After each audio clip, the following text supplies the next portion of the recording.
Welcome everyone to the First Unitarian Church of Honolulu's Tuesday night Pau Hana. This is when we gather and meet some people in our community doing different kinds of exciting things, friends of our community that we like to welcome back.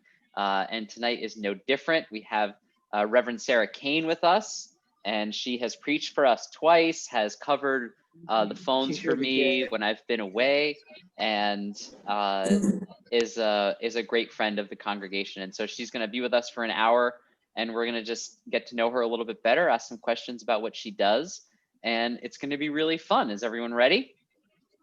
All right. Hi, Sarah. How's your day going?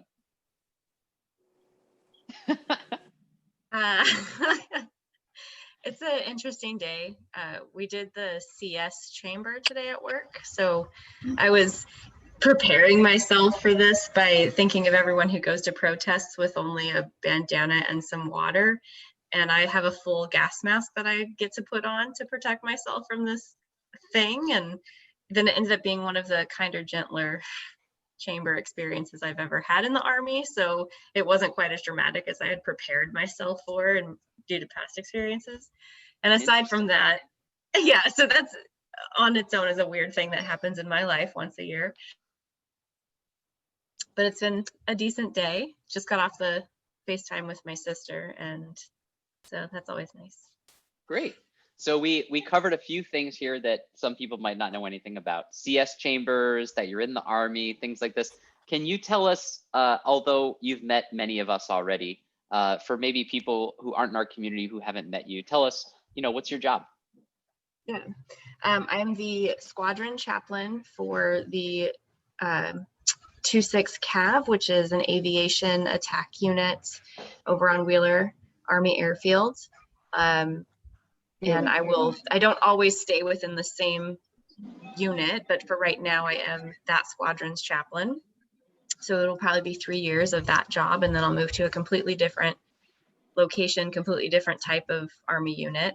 I'm responsible for doing pastoral care and advising command on impact of religion, spirituality, and on operations, as well as I'm preaching at the General Protestant Service about once a quarter, I think.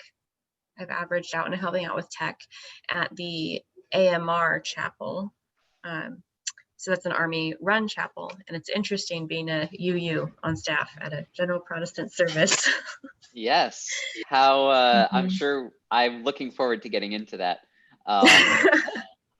Could we walk it back a little, and can I ask how long have you been a chaplain? Yeah, that's a great question. So I've been an active duty chaplain since I got on island in mid-January, but I didn't start with the unit because of all the processing stuff until beginning of February. Before that, I was a reserve Army chaplain for about 18 months, but some of that, it's only weekends here and there, so it isn't actually full time. And that included some Army school for the chaplain process. And so I'm not sure how to calculate it, but about a year probably, all things said and done. Great. And what were you doing before you were a chaplain? So while I was in the reserve, I was serving as the assistant minister at the Fairfax UU congregation in the DC area. And prior to that, I was a solo minister for 2 of our congregations in the Midwest, one in Sioux Falls and one in Sioux City. And before that, hospital chaplain resident. Wow.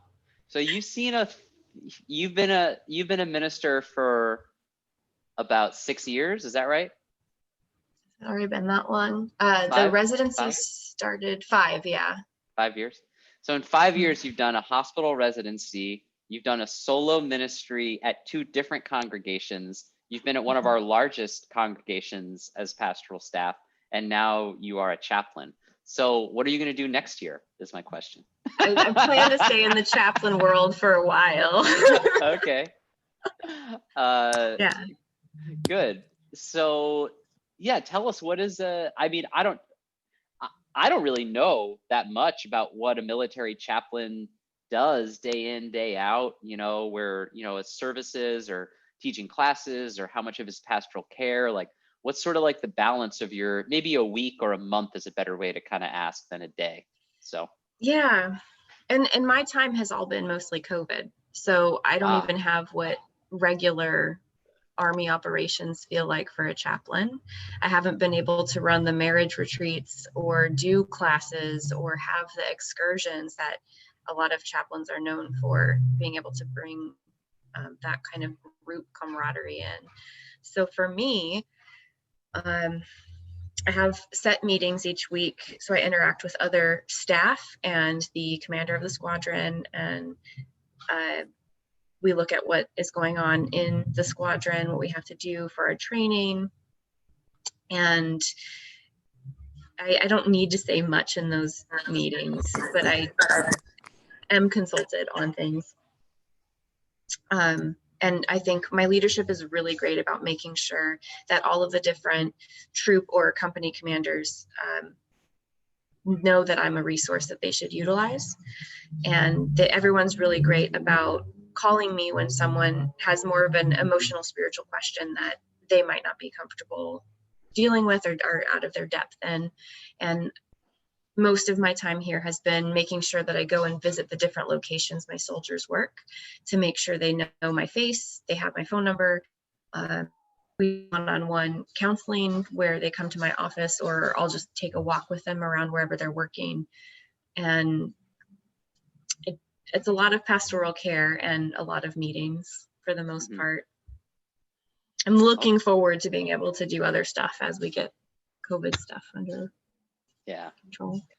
Yeah, how, I mean, I'm just from a technical question. I mean, how are you doing worship? Is it Zoom, or are you in chapel? Is there anyone in chapel? What's the setup for you guys? So the Army guidance for Hawaii has been, we are doing in-person services with distance between people who do not live in the same location. So we have marked off every other row of either pews or chairs. So at least those are empty. And then we have religious affairs, or the enlisted side of the chaplain corps. And so they help with ushering and make sure that people are not sitting too close together, that they have their masks, they get this hand sanitizer. We're not handing out the orders of service or bulletins. So you have professional ushers? Yes, they do much more than that. I know. Much more. But yeah, it's not a volunteer thing. Yeah, I like it. So it's helpful. And then we do stream them on Facebook as well. Yeah. Okay. Good. So now we're getting to the fun. So actually, before we get to the fun, is there anything you want to tell us about what you can and can't talk about as a chaplain in a setting like this, like just so that people can guide if they have questions appropriately? I mean, I would just let you know if there's something that I'm not able to directly address, whether I just don't have the information or it's something that doesn't make sense to put out on YouTube. But I won't share identities of anyone I've done counselings with. I don't have details of operations. Yeah. I meant about like certain people in the chain of command who people might want to say something or get your opinion about. I will be very diplomatic since I am wearing official Army chaplain. Got it. Yeah. All right. I just wanted to let everyone know that we're not going to be spending a lot of time on personalities, let's just say, of some of the folks in the chain of command. So that's not actually what I'm at all interested in. I really am curious about your UU identity first, both in the chaplain corps and with your folks and with your soldiers. And you could kind of take it maybe together or one or the other. Like, how has that been, explaining your, because I'm guessing you're explaining what UU is actually to a lot of your colleagues and then also to your soldiers. So how can you just say something about your identity in this setting and how that's been going for you? So as a UU, we're technically a Protestant tradition. So the Army prescribes the cross as the symbol that UU chaplains wear. I don't get questions about my personal beliefs in general, unless someone has a particular theological opinion that they want to make sure I share or see if I don't. And then if someone is trying to share their spiritual journey and it doesn't match up with what they think a chaplain wants to hear, then I start telling them, you know, I come from a tradition with a very open theology. You know, I try and give them examples of different things I'm quite comfortable talking about. And so that's with the soldiers I serve. With colleagues, yes, it's a lot of more conservative, theologically Protestant traditions. I am one of 2 active duty female Army chaplains on island. And whoa, sorry, I don't mean to interrupt, but yeah, whoa, no, yeah, and I didn't even know the other woman was on island still. I just knew that she had been on island at some point. That was an interesting thing to discover. I thought I was the only one for a long time. Well, Chaplain Rachel was here for like 3 years and she got deployed. She preached for us. Rachel Rosenzweig. Yeah. And she was Army? No, she's Marines. So well, I don't know. But I get it. Army. Got it. Go ahead. Yeah, I don't know what the Navy and Air Force, and Navy includes Coast Guard and Marines as well. Yeah. I don't know who all is on island from those branches.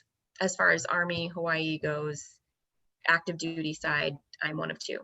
Yeah, got it. I didn't mean to interrupt on that, but it's a lot to hear and imagine for your experience. It's huge because coming from Unitarian Universalism, where more than half of our religious professionals identify female, that's a big difference. Mm-hmm. I'm suddenly surrounded by cis het men of a very conservative theological bent. It's just very different from Unitarian Universalism. And I think it's really good that I am there. I know it is. It's nice you think it is, but I know it is. Yeah. Well, I mean, for me, as well as for people who wouldn't necessarily feel comfortable approaching certain folks about specific issues, and for myself, because it allows me to keep my worldview a little broader than if I only traveled within my friend circle. So I'm meeting so many more people who share vastly different views. There's a whole spectrum that I get to interact with because of what I do. And some people know what Unitarian Universalism is, but the majority of people don't. And trying to explain non-creedal faith is always difficult. Trying to explain why I'm wearing the cross, even though I don't identify as Christian myself, and why I'm serving at a general Protestant service in that same capacity. That's always an interesting conversation. And I haven't had that much detail with as many people, but I had dinner last night with my brigade chaplain and his family, and they were asking these questions. So I got to practice a little bit on how I would explain Unitarian Universalism, which is always different. No matter how many newcomer orientations I did, no matter how many conversations I had in seminary, it's always different. Yep. Yeah.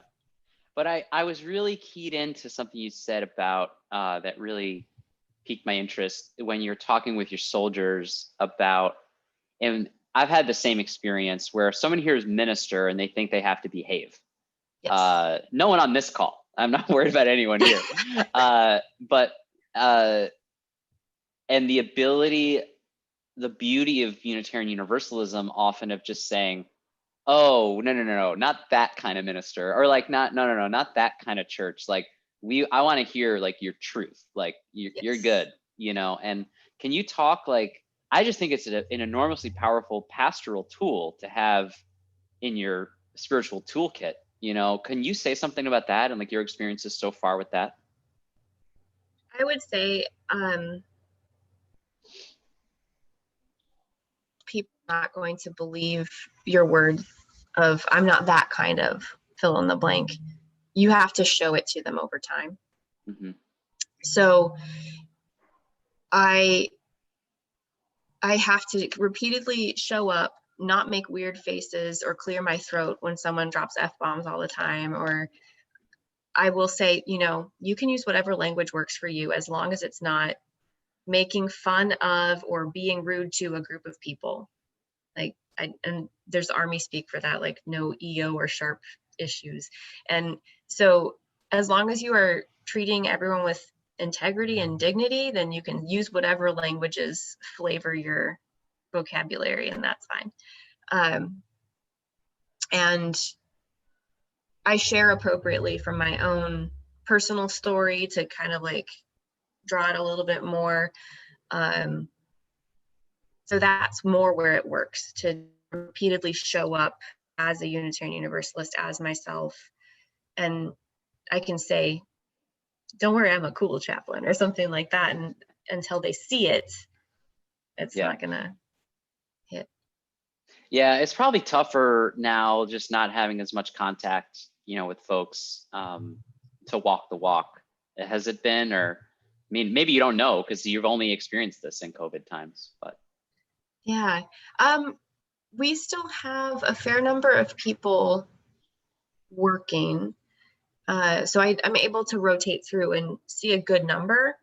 I get a sense that I'm not interacting with everyone, but I get enough FaceTime with enough people that I think I have built more of a reputation of who I am. I have a good rapport with people. We're constantly getting new people, and people are leaving because that's just how military is. So I don't know that part has been terribly difficult, but it's weird. I don't know what normal Army feels like. Okay. Yeah. So the other thing I wanted to follow up on sort of the chaplain piece is how's leading worship going for you? That's one area where we see things pretty differently fundamentally, certain things fundamentally different than a lot of our even really liberal Protestant siblings. And so how's that been for you? Stressful, fun, challenging? Yeah. Okay, good. Moving so, on. The chapel I'm serving has a great staff, and the only piece of worship, if I'm preaching, all I'm responsible for is the sermon. And there are other chaplains who are picking the music, and I can say, hey, I noticed you have this song within the list of things that we've done before. Would you mind using this one? I think it works well. The pastoral prayer is someone else. So it's really a collective effort to build worship. And we're following right now, there's a book that tries to create a narrative thread through the Bible, but it comes from still a particular lens by Max Lucado. So it has a very particular view. But I preached on Ruth, which is fun for me. So I'm still preaching the Bible from a Unitarian Universalist lens and not forcing that lens on anyone else. It's an interesting balance that I'm able to strike. Good. Yeah. We have a question about how you were drawn or called into service in the Army in particular. Yeah. So when I finished my undergrad, I went to go teach English in South Korea. And then during that time, I realized I probably wanted to do something other than teaching in other countries, even though I enjoyed that as well. I wanted to do something to have a positive impact on the world. And our colleague, Tara Klein, told me about this thing in California called the UU Justice Ministries. They had it's a long title, the Spiritual Activist Leadership Training, or the SALT program. And it was for young adults who were interested in justice and theology. So after getting back from Korea, went into this program, and we would do different justice plunges, which is what the College of Social Justice was later modeled after. Okay. And we would do theological reflection after each of these trips, because California is just such a long state, there was a northern cohort and a southern cohort, and occasionally we would be able to do things together. So we went to regional assembly together and a couple other things. In that program, I met our colleague, David Pyle. He was serving at Ventura at the time as assistant minister, and they had a great ministry for bringing dignity for homeless folks and having a safe sleeping space and doing beautiful photography portraits and having bios, so that it would just like rehumanize people that typically are pushed aside and intentionally forgotten. And while we were at the Ventura church, David couldn't resist talking about his ministry in the reserves. So he was talking about this. At the time, I had dreadlocks, a nose ring, had just driven up from a party the night before. So I wasn't really thinking the Army would ever call to me in that way. But I was really fascinated by this person because David's a very, I don't know, strong presence, I guess. And later on, when I eventually through this program decided I wanted to go to seminary, I was in my first class and hearing about God at the margins, and well, okay. And then something clicked about whatever David had said in that moment, and the idea that the military was somewhere that I considered to be super marginal to my life. Only 1% of the population that serves. I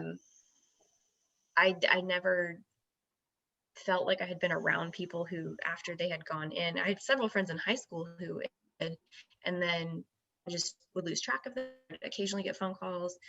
So I called David and I said, well, how do I get into this Army chaplaincy thing? And he told me about the candidate program, which I ended up not being able to get into because I had medical records in Arizona that I didn't have the ability to go get notes and things and updates while I was going to seminary in Northern California and all of these things. So I was still looking at it and working toward it. Started a conversation with Sarah Lammert about what endorsing looked like and the path to professional chaplaincy that way. And every time I would focus in on the military, I'm not really even though I'm in Hawaii and I think it's fabulous, I don't like boats. So I didn't want to be in the Navy. Right.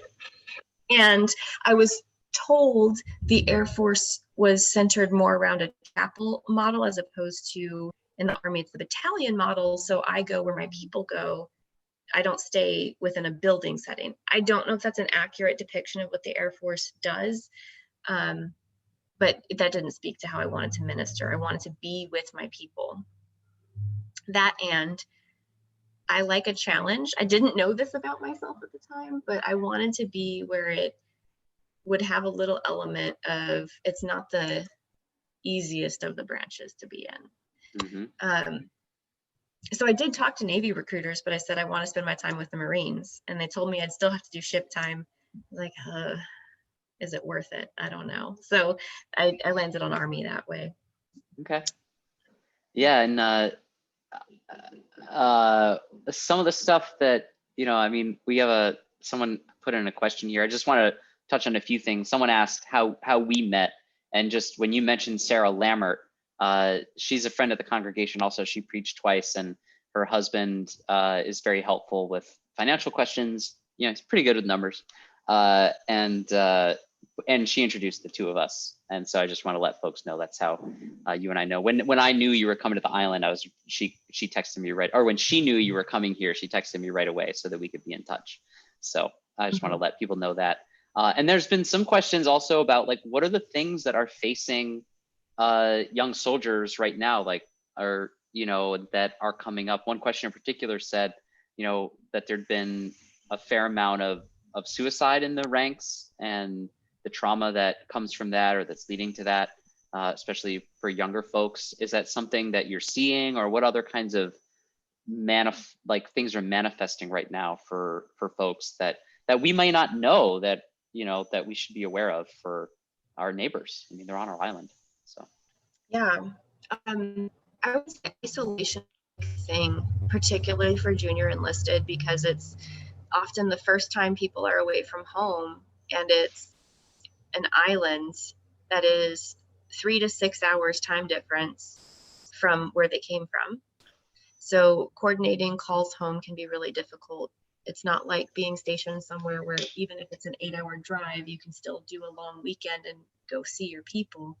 And then you add COVID on top of it and the island shuts down. And so everyone's like, oh, you're in Hawaii. That's got to be amazing. And the soldiers are sitting in the barracks like, yeah, but I can't go outside. So it doesn't make a difference. And as things start opening up, you see people like, oh yeah, that's right. I'm in Hawaii. So it's a tricky thing, like specifically being in Hawaii. It's what you make it, and then you add the layer of COVID on top of it, which means that it takes even more creativity and more energy to explore the first time that you're away from home. And I think for the most part, it's just a personality thing. Like, what are you going to do with your time here? As far as the suicide question, that's just something that I think has been on the rise in general with young adults. I think the numbers for suicide have been increasing over the last 5 years. And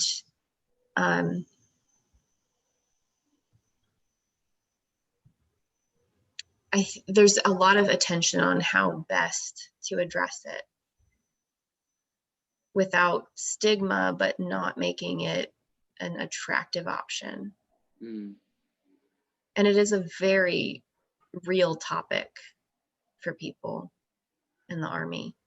When you say not making an attractive option, do you mean as a chaplain not creating services or extolling? What No. Can you say more about that?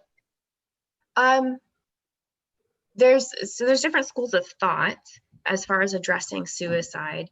There's the idea that it's the most selfish act, and then a selfless, or an attempt at being selfless, right? So the it's the most selfish act has a much more shame-based idea, and then this is a person trying to be selfless can be seen as saying this is an attractive option to, if you are weighing what might be a good choice, it will seem selfless if. I see. Yeah. That's what I'm saying. It's about how we talk about suicide. Yeah. And so, I mean, one of the things they teach us and taught you is that churches are really, even as special as they want to be, are really just cross sections of a society. And so are battalions. You know, yes. This is how many people are in your church, in your congregation, if you will? So the chapel is different than the battalion setting for me. Yeah. The chapel, I don't have a good idea of regular attendance because of COVID. I can randomly say 70 to 100 sounds right. I don't know. And then the battalion level, it's 500 to 600. I haven't checked the numbers recently, so somewhere in there. Yeah, that's a big church. Look at you. Congrats. Yeah. I imagine, like, and with in general, I mean, what percentage of those people in that group are kids? I mean, what are under 20, 21 say? Oh, I don't know the numbers for that. Okay, but there's also I have a bad habit, even after as a campus minister, petitioning for people to stop saying kids for people who are in adulthood. I now have that habit. We say kids, but then in the military, there's also this culture of getting married younger and having children younger and things like that. So there are little markers of adulthood that I haven't hit that these younger adults have already. But then if we're talking about single, never married, first time out of the house, I would have to look. There's a fair number, but because of where I work, there's also a lot more people about to retire that are also there, just because being a pilot requires more training. Yeah. And it's a lot of second career stuff. Yeah. So did you have to, did you do basic or OCS, or like what did you do for preparation? Yeah. So chaplains are a direct commission, and we go to the chaplain basic officer leader course, or CHBOLIC. And sorry. Yeah, that's why I say it like that, because no one else. Yeah, CHBOLIC. I say chaplain BOLIC because officers know what BOLIC means. They don't always know what CHBOLIC means, and right. the whole thing. So in CHBOLIC, there is an initial phase, which is supposed to give us a taste of what basic is, but it's not. I mean, we are staying in a hotel. We're not in the bays. There are prior service folks who did do basic for what they did before, but not as chaplains. We don't do that. We don't get weapons training because we can't touch weapons according to the Geneva Convention. But we are supposed to be able to do road marches and stay in the field and all of those things. And that school varies depending on who's designing the course and who's available. And I heard it was very different this year because of COVID restrictions. So there's some familiarization in that way with the Army, but it's trying to cram how to be a chaplain, how to do Army, how to be a chaplain in the Army in 3 months. And it's hard to get through all of it. Yeah. Oh, I would imagine. Mm-hmm. So practically, like speaking, what is the way you, I don't know, kind of commune with your folks? Are you Zooming with them, or is it pretty much face to face? You're going to see them face to face. Okay. Yeah. All right. Got it. Yeah. Now I had a question also about what you were talking about what's okay and not okay to say in, when you're talking about people, and you mentioned that in the Army there's a guidance about really how you talk about other people, or how you talk, like things that are okay to say and not okay to say, which is a form of taking a stand on counter-oppressive and anti-racist, an attempt at anti-racism and counter-oppression. Like, not an attempt, like this is the policy. Like, so you're in an institution, a socialist institution, that has the most successful socialist institution perhaps in history, that has rules about speech regarding other people of other races. Can you've done a fair amount of anti-racism work, I'm sure, in the Unitarian Universalist world. Can you tell us something about your experience in this setting of like wholesale anti-racism or counter-oppressive work for 1% of the population, or this this enormous group, versus the way you've done it before and some of your experience with that? Because of the variety of backgrounds that people have in the military, and yes, our congregations also have variety, but I think there tends to be a lot more unity, especially because of our principles and purposes sort of and sources guiding who will want to be there. And we have required training for the Equal Opportunity Program, which is the one that addresses racism, sexism, religious diversity, all of those sort of isms that, and it really depends on who is running the training as to how engaging it is. The conversations vary depending on who you talk to, that within the training, and people know, okay, this language is unacceptable. It's harder to get into the nuance because you are just getting through a vast number of people. However, in June, in response to the protests around the death of George Floyd, which we know is a longer conversation than just this one inciting incident, the behavioral health officers within the brigade that I serve said, this is important, we need to talk about race. So they started this voluntary, anonymous, confidential space. We don't do any sort of sign-in for people. It's we've had to suspend it due to COVID restrictions, and we're hoping to start it up again. But um, where we would just have an open format with the behavioral health staff, and then myself, and then other chaplains would come through as well. But because of my dedication to the anti-racism work through Unitarian Universalism, I had already been talking with behavioral health about how excited I was that they were doing this, since that was my instinct. If I had been in a congregation, was let's talk about what's going on. And so having them sort of spearhead this was natural for me to slide in and help support. Now, this is not an Army-wide program. This is very local. And we would have really rich conversations about the different experiences people had. It was focused on Black and white race experiences, but we had more people in the room and we had more stories in the room. And we didn't ever shut down anyone from sharing anything beyond that. It just, because of the nature of the focus on George Floyd and Breonna Taylor, it did veer a little bit more into Black and white.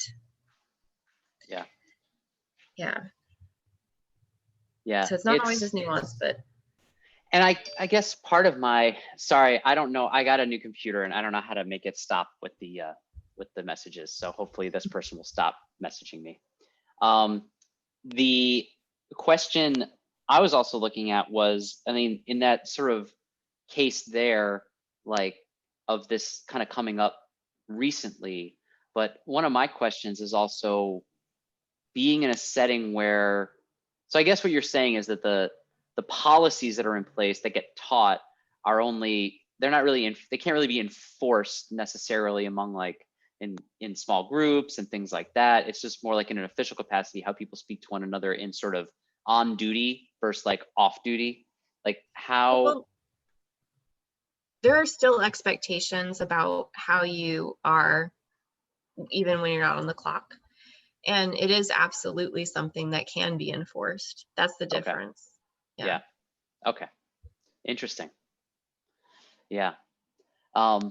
So, I mean, is this something that you're feeling like you want to do for a while so far? Is that like something like so far it's like, it's been, you know, it's just another kind of call question. It's like, you feel like you've answered this thing that, because you've tried a few things in a very short, successful ministry. And is this one landing for you? And if so, can you talk about like how that feels? I'm always interested in vocation and when people are finding their spot. Everything was working to get here. Yeah. So after that initial conversation with David Pyle, my focus was getting to military chaplaincy, to active duty Army. I had to check other boxes for the ministerial fellowship committee. I had to check boxes of 2 years within a congregation full-time for the Army. Got it.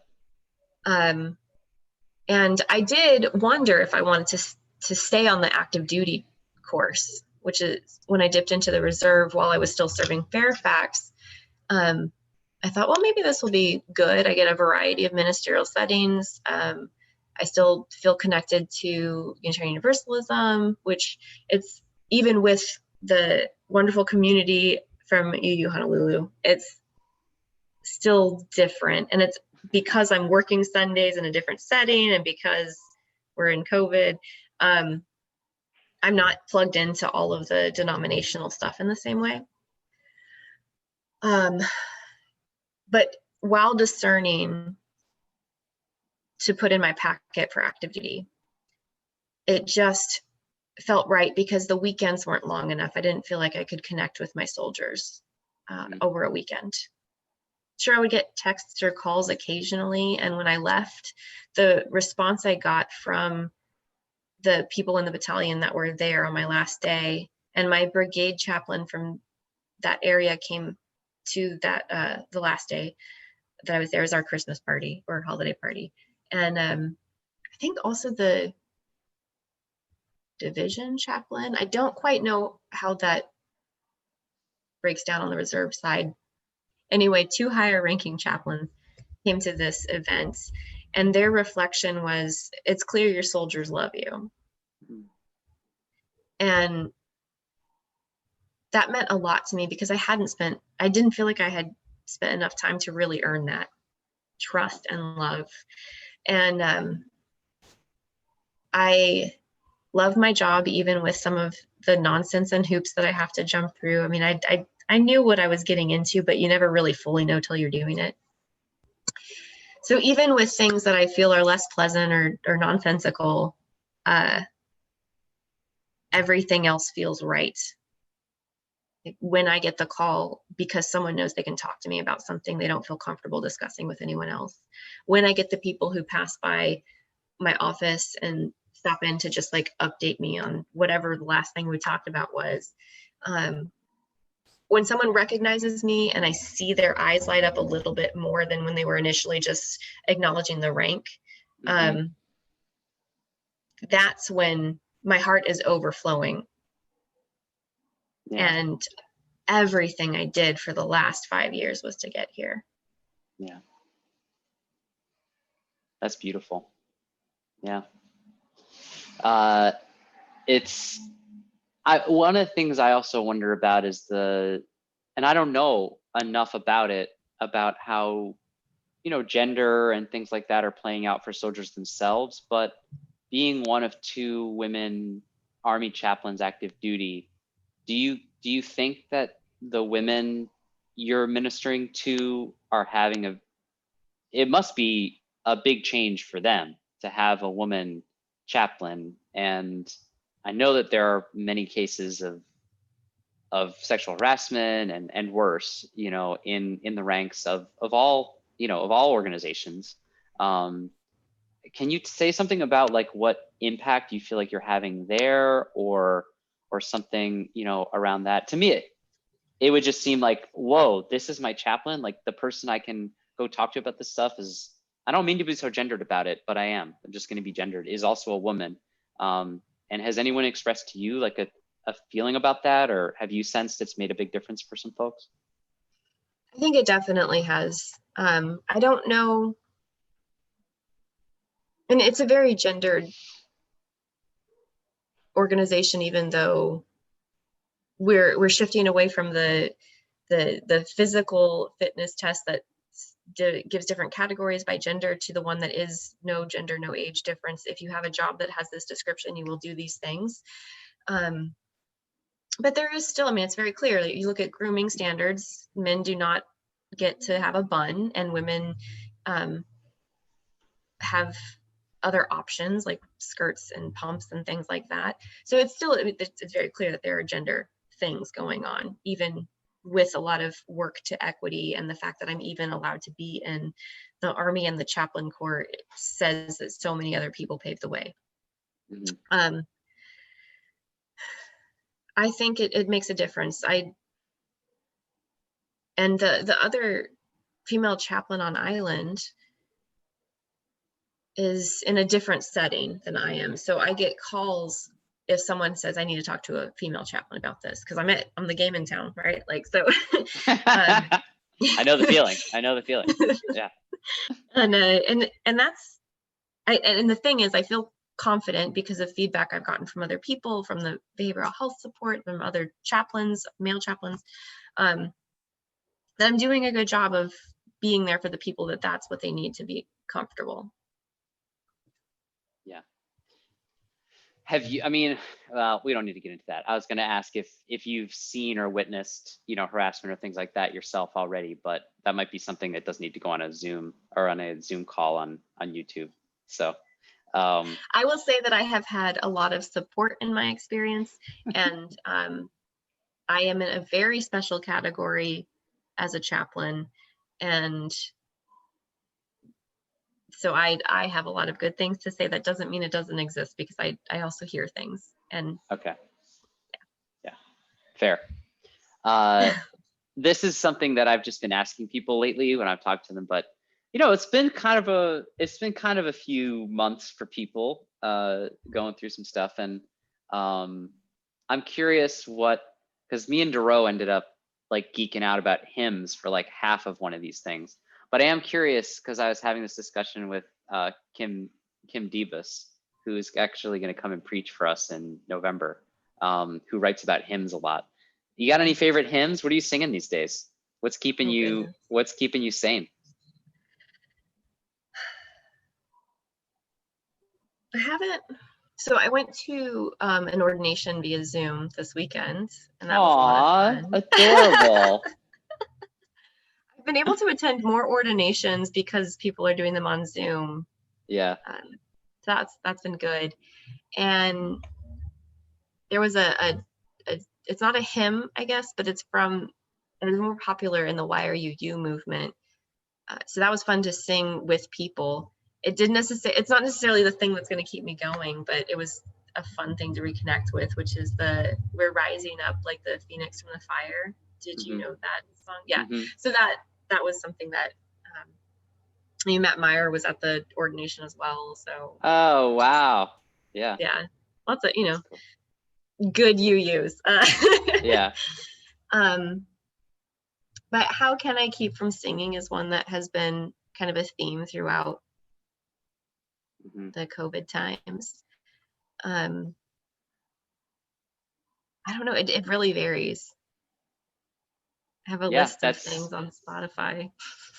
I mean, how can I keep from singing is going to be, so sorry, everyone. I think I already mentioned I'm doing a pulpit swap on the 18th, but so I'm preaching at Central Union Church, and How Can I Keep from Singing is the hymn I requested over there that their musicians are doing. But I'm thinking Mary Herbig, who's preaching for you, I would think it would be fun to also do that hymn for us so that both churches are singing the same hymn on that Sunday. So that's what I've been encouraging her to do. So that's interesting that that's the one that you chose, because it's one that, I don't know, I feel like it brings people together. But the other thing about that hymn, and I know I'm gonna stop geeking out about a hymn, but to me, the piece of that hymn is the joy, is that this is my life, and how it's like a bird. Like, how could I keep from singing if my life was like this? And so I'm really interested that going through everything you've been going through, I guess to me, it's a little bit of a story of, if you go through 5 years to get to do the thing that you wanted to do the most in your life, a few months or maybe even longer of a what show isn't going to stop you from singing. Is that right? I mean, is that what you feel sometimes? Yeah. I mean, I've definitely had low points because of the pandemic, and because taking leave is not something that's easy to do with all of the restrictions, and unless you're staying local, in which case, then depending on what phase we were in with the reopening, that might have looked like just staying at home. So I've had struggles, even though this is my dream job. But that song was on my heart when COVID came to the island, and when we sort of saw the strength and breadth of what this virus was doing. And I know that it wasn't just me, like several colleagues posted it in different versions. And that is how I feel even on days when I'm feeling kind of grouchy and like, I don't like the fact that I have to go into an office and I just want to sit at home and not work right now. Then that's when I remember all of those delightful moments of connection and the times when I was in the right place for the right person. And that's when, how can I keep from singing? Yeah. And I mean, isn't that the essence of, I mean, it's what we want in ministry, like to be in the right place at the right time. And some people would say that's what their version of their own higher power or God or divine is being in the moments where they're needed most. So yeah, it's beautiful. Well, good.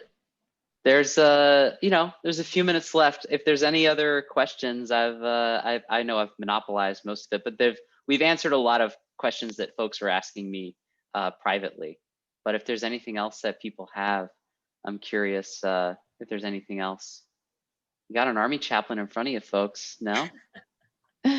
Well, I'll just ask, where do you think, where do you think, I've always thought that being UU would be great for being a chaplain in a hospital, definitely.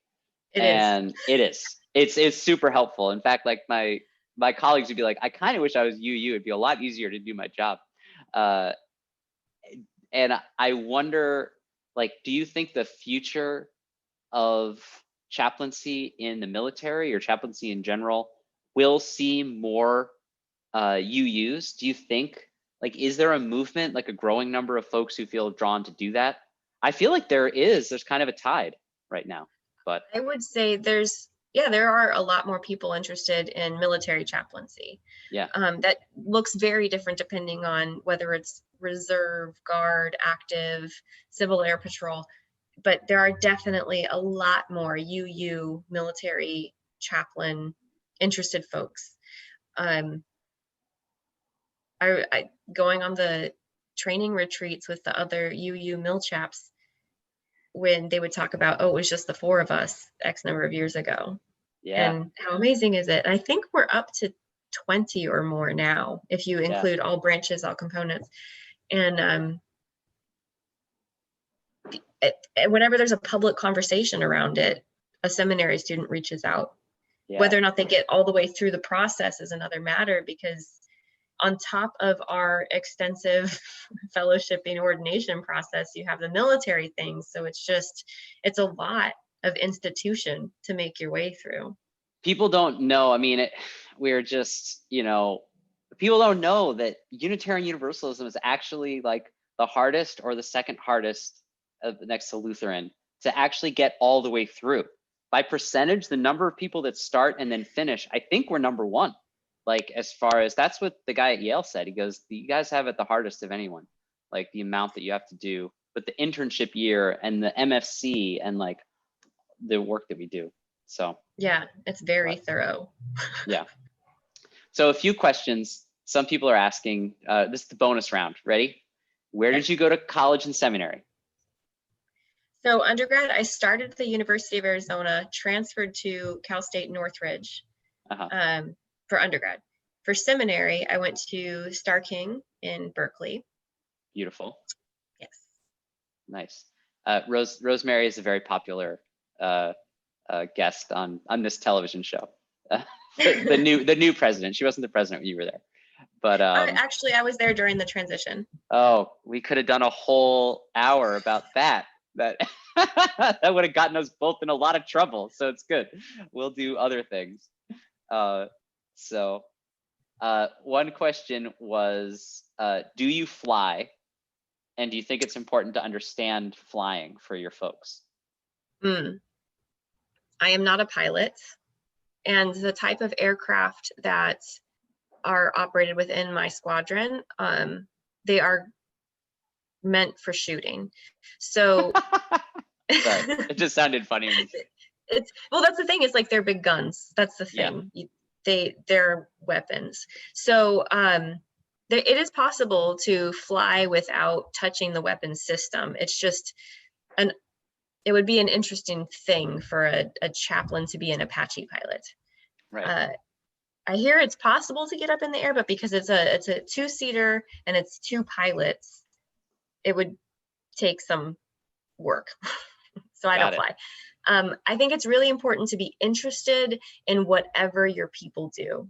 Mm-hmm. So I don't need to understand all the ins and outs, but if I can remember what this little piece that holds like the blades of the bird in place, if I can remember that that's what that thing does because I asked someone about it last week and I care enough to remember what they do, that's going to be a connection point. So I connect with pilots, I'll ask them about things, but because they have so much knowledge in an area that there's so much I don't even know about.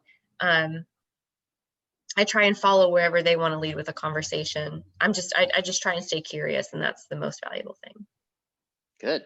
Mm-hmm. So a few more in the bonus round. Did you have any trouble learning to be an officer? Anything that was? I am still learning. So got it.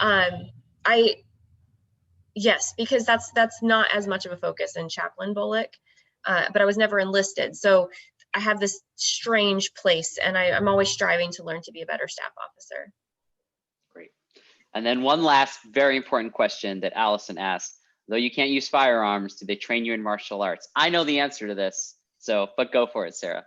I will tell you the Army has trained me not at all in martial arts, but I have a purple belt in Brazilian Jiu-Jitsu. I was going to say, I'm still waiting for the day for Sarah to kick my ass, to kick my butt in Brazilian Jiu-Jitsu. So we're looking forward to the gyms opening and embarrassing your pastor. We'll take a video of it, of Sarah owning me on the mats. That'll be great. So donation-based viewing. Yeah, exactly. Well, we do have an auction coming up. Maybe There you that could go. be the auction item, is watching Is a super TJ fight. watching TJ have to roll jujitsu with Chaplain Sarah. Well, that would be great, and I think it would be a really fitting thing. So, hey, you took an hour out of your evening, and we're super grateful for it. I think we all learned stuff we had no idea about before. I got a lot of hope, about the future of the chaplaincy, and it's just a joy to be with you. So thank you for your time and everything. So yeah. Yeah, thank you all. All right, I'm gonna end the recording.